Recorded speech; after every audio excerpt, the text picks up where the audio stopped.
लोकेश जिंदल जी, सनातन को खूब गालियां दी गई।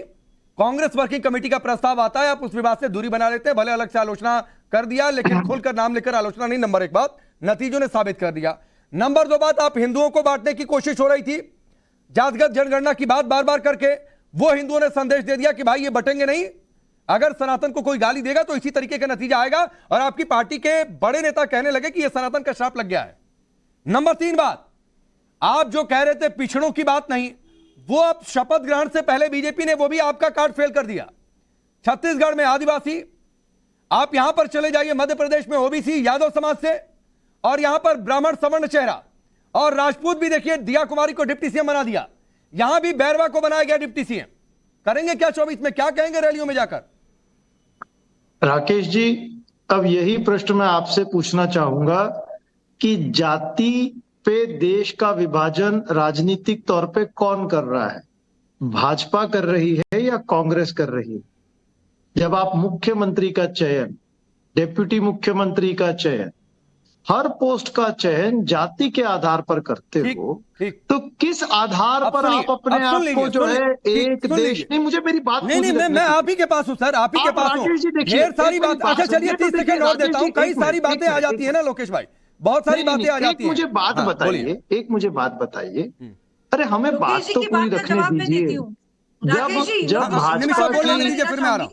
निमिषा बोले। देखिए, जब भाजपा की प्रवक्ता बोलती हैं तब तो आप बिल्कुल इंटरजेक्ट नहीं करते, बिल्कुल नहीं, एकदम खामोशी हो जाती है और किसी को बोलने भी नहीं देते। अरे ये सब बात पुरानी होगी लोकेश भाई, 30 सेकंड दिया, पूरी करिए बात। मैं उसी से आपकी बात से क्रॉस क्वेश्चन करना चाह रहा था। राकेश जी, मैं प्रश्न सीधा पूछ रहा हूं कि चुनाव से पहले जो एजेंडा होता है, बात होती है, वो होती है कि जाति के आधार पर देश को मत बांटिए। ठीक, एक देश, एक विधान, एक समाज, एक जाति, सब बातें होती। लेकिन बाद में आप हर पोजीशन पे, आप हर चयन जाति के आधार पर करते हैं। ठीक। और उसके बाद में आप उसको ठहराते, सही ठहराते। राकेश जी, एक हिंदी में व्यंग जो है उस पर बहुत अच्छी परिभाषा है। हास्य व्यंग में बहुत ही रचनात्मक तरीके से वास्तविकता को रखा जाता है, लेकिन उसके पीछे जो उसकी, अब लोकेश भाई थोड़ा सा समय कम है, निमिषा जी को जवाब भी देना है। एक मेरा छोटा सा क्वेश्चन है, उसका जवाब दे दीजिए, फिर निमिषा जी आपकी सारी बात का जवाब देंगी। आपने कहा कि नई जाति का नाम लेना चाहिए ना, मैं 100% सहमत हूं सर। लेकिन एक बात मैं आपसे वादा चाहता हूं कि इस डिबेट के बाद आप राहुल गांधी से मिलिए जब भी आपको समय मिले, और पूछिएगा कि अलग अलग रैलियों में जाकर। मध्य प्रदेश में उन्होंने पूछा कि मध्य प्रदेश सरकार को 54 अफसर चलाते हैं, जिनमें एक ओबीसी अफसर शामिल है। आप अफसरों में जातियां ढूंढने लगते हैं, तब नहीं ये बात समझ में आती है।